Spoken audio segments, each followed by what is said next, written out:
E agora eu converso com a doutora Ludmila Cópio, ela é médica cardiologista. Tudo bem, doutora? Tudo bem, bom dia, prazer estar aqui. Igualmente, seja bem-vindo ao programa e para falar do nosso coração, é sempre bom, né, doutora? Vamos cuidar do coração. Mas vamos começar falando sobre um tema que todo mundo já ouviu falar, muitas pessoas têm e às vezes nem sabe.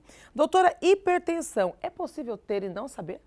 É possível e grande parte tem e não sabe. A gente estima mais ou menos que 30% da população tem hipertensão. Quando a gente fala da população com mais de 60 anos, chega a 50%. E mais ou menos 1/3 da população que tem hipertensão não sabe. A gente acaba descobrindo de rotina, em consulta, aferindo pressão, porque é uma doença silenciosa. Sim. Então você acaba descobrindo ao acaso. Agora, qual é o peso da hereditariedade na hipertensão? Ela tem um peso importante, ela chega a representar até 90% dos casos de hipertensão. É lógico que tem outras coisas que levam a paciente a ficar hipertenso também, que não é hereditariedade. Por exemplo, obesidade é uma causa. Externos, sim, né? Obesidade. Tem doenças que a pessoa nasce, que nem coarctação da aorta, estenose da artéria renal, que são coisas mais raras, mas acontecem também. Mas, no geral, 90% é de causa hereditária mesmo.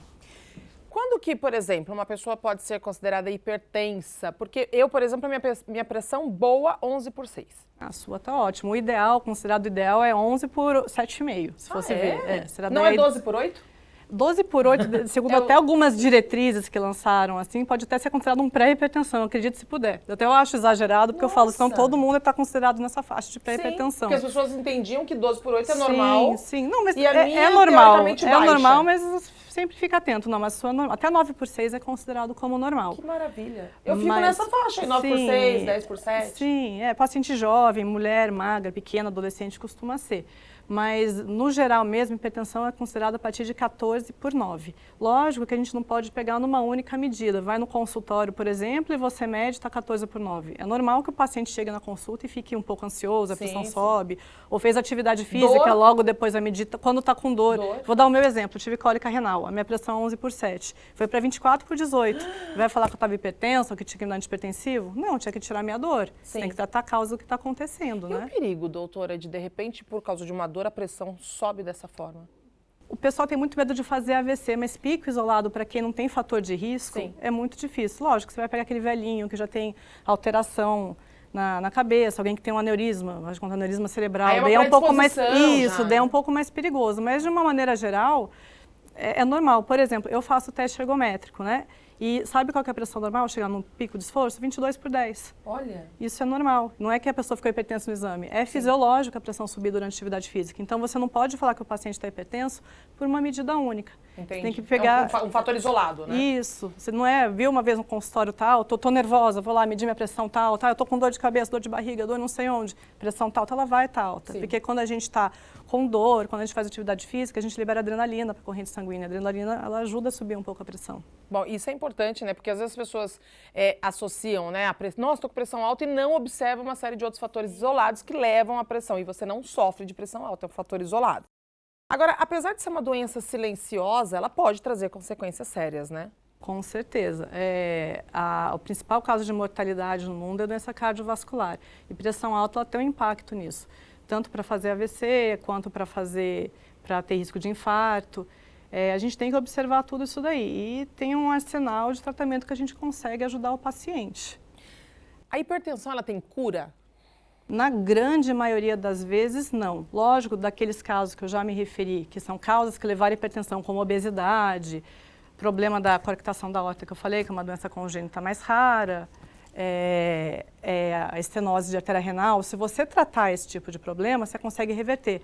Mas, como eu te disse, a grande maioria dos pacientes que estão hipertensos, a hipertensão é essencial. Então, cura ela não tem, mas ela tem controle. Sim. E hoje em dia a gente conta com um arsenal terapêutico muito grande. Se o paciente não se adapta a determinada medicação, a gente consegue dar outra, mudança de estilo de vida, perda de peso, dieta saudável, atividade física. Tudo vai colaborando. Tudo isso é multidisciplinar, tudo isso ajuda e tem impacto direto, tanto na pressão como na saúde cardiovascular em geral. O que é um tratamento mais eficaz hoje em dia para quem é hipertenso? Você tem que ver o grau da hipertensão que o paciente está. Eu falei, tem que ver tudo. Chega para mim um paciente que é obeso, que é hipertenso, que todo mundo é hipertenso, come super errado, é sedentário. Você vai orientar o paciente a fazer dieta, você vai orientar o paciente a perder peso. E você vai ver, tem Tem paciente que dá melhor com um tipo de hipertensivo, tem paciente que dá melhor com outro tipo. Tem doenças, diabetes, que eles indicam a gente dar um tipo de antihipertensivo. Raça, etnia, tem negros se dão melhor com um tipo de antihipertensivo. Tudo você tem que avaliar na consulta e ver. Tem as etnias também, diferentes formas de tratamento. Tem os que se dão melhor. Né? Tem, por exemplo, negro se dá melhor com um tipo de tratamento, mais com um bloqueador de canal de cálcio. Entendeu? Tem coisas que tem que individualizar, você tem que ver o paciente como um todo e fazer um tratamento individualizado. Doutora, paciente que vai fazer uma cirurgia, que vai fazer um procedimento invasivo e é hipertenso, é importante fazer diversos exames anteriores, principalmente pelo fato de ter hipertensão? Sempre que vai fazer procedimento cirúrgico, principalmente para paciente com doença cardiovascular e os maiores de 60 anos, é de praxe passar com um cardiologista antes. E tem, às vezes, algumas contraindicações. A hipertensão por si só, quando ela não está muito descontrolada, quando ela está relativamente controlada, ela não é uma contraindicação para operar. Só que daí vai com a ressalva para o anestesista, que vai estar lá porque ele vai ter que manejar esse paciente de uma maneira mais adequada. Agora, tem valores que quando é uma cirurgia eletiva, não é aquela de urgência que se não operar na hora o paciente morre, quando é cirurgia eletiva que, se tiver muito descompensado, você contraindica. Por exemplo, o valor por diretriz que a gente fala para não operar é acima de 18/11. Então, se chega com esse valor, a gente não, se for eletivo, a gente fala para não operar e tenta compensar antes. Outros valores, dependendo da cirurgia, não tem problema. É lógico, se der para você conseguir manejar o paciente, der para esperar, é melhor você operar o paciente na melhor situação possível para ele. Então, você tenta compensar um pouquinho. Mas pode ser, então, não chega a ser proibitivo. Sim, mas pode ser um impeditivo de momento para que o paciente seja controlado. Se é uma coisa que dá para esperar um pouquinho, você compensar, é melhor para o paciente, até por causa de risco de sangramento em pós-operatório. Com pressão alta, pode aumentar um pouco disso daí. Eu falo muito nas redes sociais e assim, chamando a atenção até do pessoal que está assistindo o programa, a gente fala de prevenção, bem-estar, qualidade de vida, e a doutora por diversas vezes citou aqui, né, o paciente, alimentação, estilo de vida, né. Doutora, a obesidade, ela é uma predisposição e que pode trazer problemas sérios para quem, de repente, desenvolve uma hipertensão ou é hipertenso, né? Pode. Eu tenho um paciente, esse eu sempre estou para todos os pacientes que passam em consulta, que o pessoal foca muito em bariátrica, porque perde muito peso. Eu tenho um paciente que ele era obeso, estava com MC de 40 e tantos. Nossa. E ele começou a fazer crossfit, ficou aquele negócio de família de crossfit e ele perdeu 50 quilos.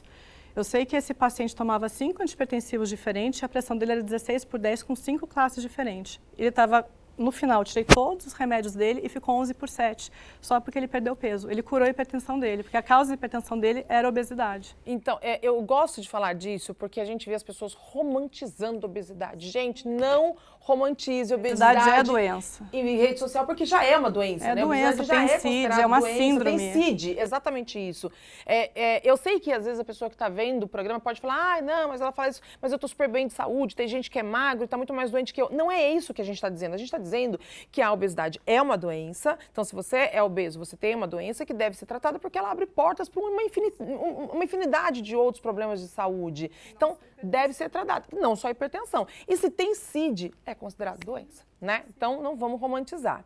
Doutora, obrigada pela sua participação. Foi muito importante esse bate-papo para esclarecer aí um tema tão comum, mas que falta muita informação. Prazer foi meu. Obrigada. Volte sempre.